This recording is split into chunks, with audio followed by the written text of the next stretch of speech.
What happens after a creator has spent their entire career provoking, harassing, and belittling everyone around them? Do they, 1, eventually learn the error of their ways and become a better person, or 2, lose everything they worked for and crash out in the most traumatic way possible? Unfortunately for Jack Doherty, it was the latter, as his never-ending thirst for notoriety has caused all of the people around him and his main sources of income to completely abandon him. Guys, look. Me and McKinley just broke up. The cops are outside of my house right now. She just called the cops on me, packed all her shit, took her car, everything. Insane. Hi, I'm the Internet Anarchist. I create weekly YouTube documentaries, and today we'll be taking another look into the never-ending downfall of the internet's biggest clown, Jack Doherty, and how he has seemingly ended his career in the worst way possible. For those of you fortunate enough to not know who Jack Doherty is, he's the personification of everything wrong with IRL streaming and influencer culture. From building his career on being a public nuisance, to glamorizing degeneracy by promoting OF models. Jack only cares about enriching himself, even if it's at the expense of others around him. These reckless pursuits often endangered not just himself, but everyone around him. One of the most recent examples was when he lost control of his McLaren while responding to stream chats on his phone.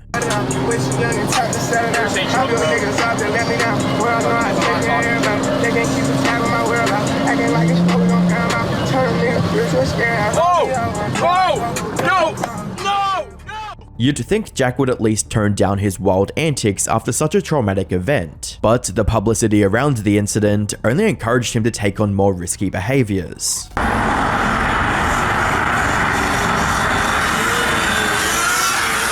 Unfortunately for Jack, none of the controversies surrounding his career ever translate into meaningful engagement, as he's been caught viewbotting on more than one occasion. The views, look at robot views. Okay, let's see stable Ronaldo. Okay, let's see. Whoa. As you'd imagine, Jack tried to hide the truth by calling his critics broke. I see on Twitter everyone is saying I've been viewbotting. I just got married today. I'm sorry that people add views to my stream and there's nothing I can do about it.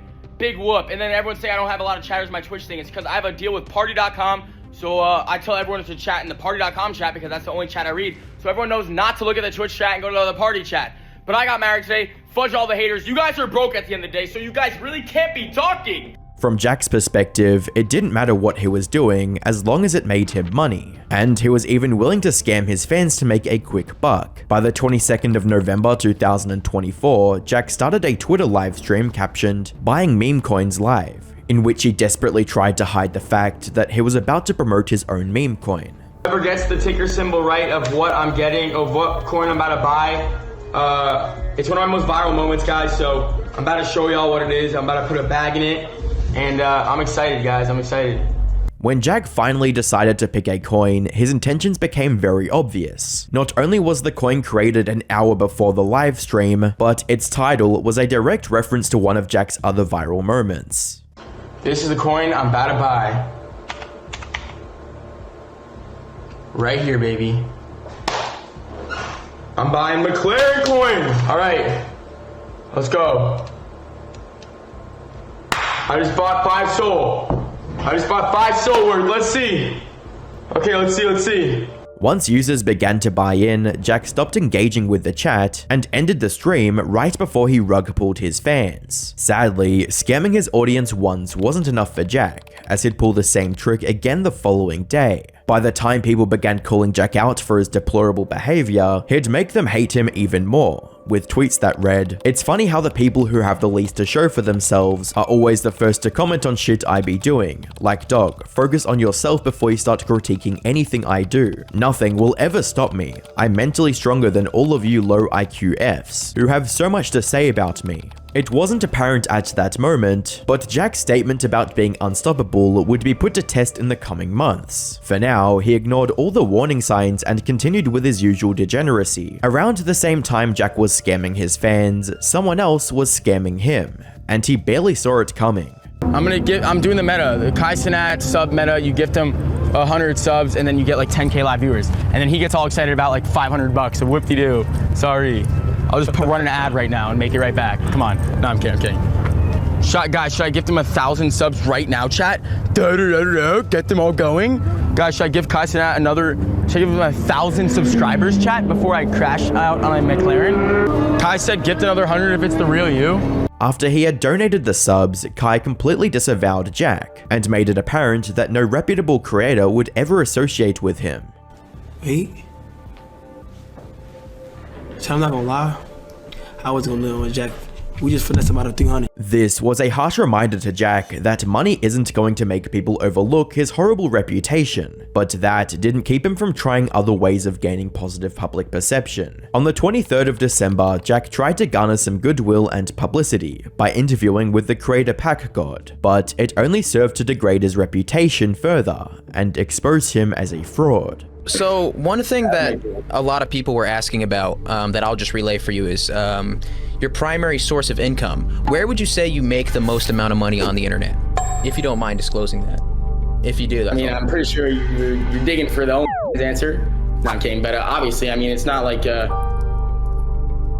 that's not known. But yeah, a decent amount of my money comes from OnlyFans management and that side of things, but also a decent chunk of it, my monthly income comes from my own stuff. I have a kick deal, I have a gambling deal, I have a YouTube channel and a bunch of other stuff, so I make enough money off just myself. While the interview was only a few minutes long, it felt like an eternity for Jack, as Pack God constantly confronted him with the degenerate nature of his business and social media persona, something Jack was nowhere near ready to deal with. A lot of people have, some fault with you promoting OnlyFans to young children. What would you say to these people who say that, that's an irresponsible thing to do? Making videos for young children with editing that's stylized for young children, and then at the end of these videos, what you're doing is promoting pornography. What do you say to that? Business, dog. What are you gonna do about it? It's just business? I'm kidding. Sorry. No, okay, Jack, come on, man, come on. Just how about you just say it, but then stand by it. Just say it's just business, and then be like, it's just business. Just say just be like, look, I'm gonna promote. It's just like at the end of the day, I'm gonna do what I gotta do. And if Jack had any humanity left, this interview could have been a wake-up call, but it seemed he was too far gone. As 2024 drew to a close, so did whatever relevancy or respect Jack had left. One could argue Jack had no need for such things. However, they were only the first of many dominoes that fell before Jack lost the one thing he cared about most: money. By the start of 2025, Kick would reverse Jack's ban on the platform and give him another chance to be a better streamer. In response to the good news, Jack boasted about how his career was back on track and promised he'd be a different kind of streamer this time. But I'm gonna be good. I'm not gonna be too cocky just for the first week, just because everyone that didn't believe in me, man. But listen, I'm gonna be way more humble moving forward, and I'm never gonna up again. I know I've said it a million times, but trust me, bro. It was an accident. What happened? What got me banned was an accident. Accidents happen, bro.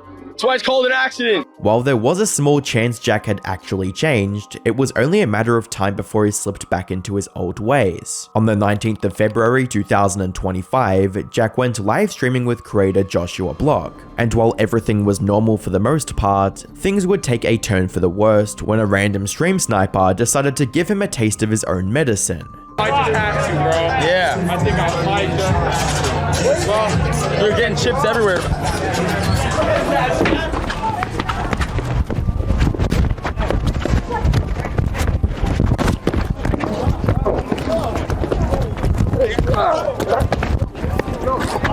All right. Enough. Fucking bitch. Stupid fuck. Now what, bitch? Now what? Dave. He's good. Dave. Let him be. We're good. Even though Jack wasn't the first one to instigate the confrontation, he took it too far by retaliating like that with his bodyguard, a decision that Kick wasn't going to tolerate, as they immediately banned him for violating terms of service. I just got banned on Kick. Oh my god, dog. I just got banned on Kick because I'm cooked, bro. How is that fair, guys? This is why I don't like Kick, bro. It's like... You defended yourself. Jack's impulsive attitude had once again cost him everything, and when he tried to appeal the ban, Kick immediately rejected it, to which Jack responded with the following statement. Fucking disruption? Fill all 200,000 followers are built on your fucking platform. Fuck you and lick my fucking balls, Eddie. Fuck you and all your Australian friends. They all suck dick. I'm sorry, you guys are a bunch of pussies. You're turning into Twitch, and you know what? Twitch is fucking better because I'm actually live on Twitch right now because it's not a fucking liberal ass platform like you guys. I hope you the border as well. After losing his most profitable streaming platform for the final time, Jack returned to his usual reckless stunts, hoping to regain some of his lost viewership, but it didn't turn out how he wanted.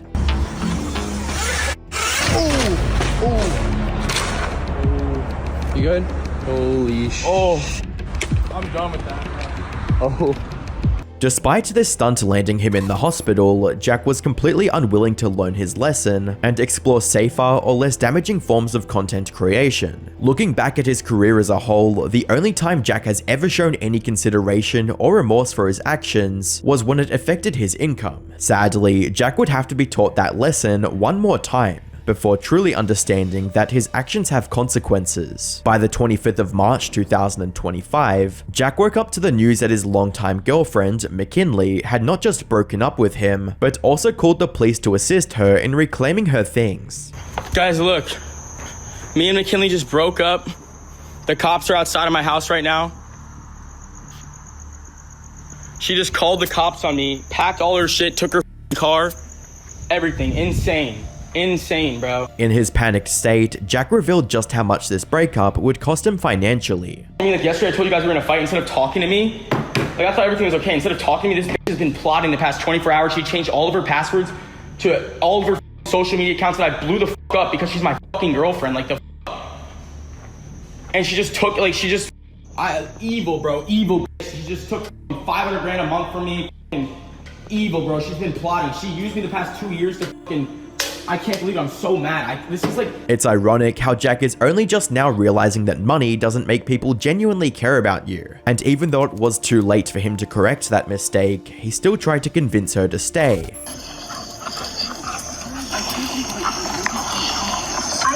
Yes, you wouldn't answer me. You called the cops before you fucking talked to your boyfriend? Are you kidding me? Like, how the fuck are you doing that? That's it, bro. That's all I did. Yeah, but I didn't. I just wanted to talk to you. That's it. Then just talk to me. So you wouldn't answer me, bro. Are you fucking kidding me? I was crashing out. You called the cops. You can't, like, slow down. Looking at one of the officer's body cam footage gives us a bit more insight on what really transpired between the two before the police got involved. So she put some stuff on her. Yeah. So he got violent with her last night. He put his hands on her. She came to my house. I'm the friend. I'm an old friend of his. But she's right there in a different car, waiting. Yeah. If he were to see my car, it would have escalated things. So I hid here. She's there with her friend in a car in a Nissan that he's never seen before. So well, who's she and he and who are all these people? McKinley. That's who the caller is. Yes. Apparently, Jack had threatened McKinley the previous day, and now that she was leaving, he tried to find any excuse to make her stay. While there isn't any footage of the said threats being made, Jack's comment about putting a quote hit on her friend leads us to believe that he did have some ill intent towards them. Who is this bitch? Who is this evil friend in her life? I've never met this bitch ever, but she pops out to help her move out of my house. It's put a hit on her. Regardless of what initiated the breakup, Jack still tried to make himself look like the victim, but viewers weren't buying it and clowned him in the comments section, reading, "She's been planning this for a while, not just the last 24 hours. Toxic people have toxic relationships. She was a gold digger, but he's a jerk, so he had it coming.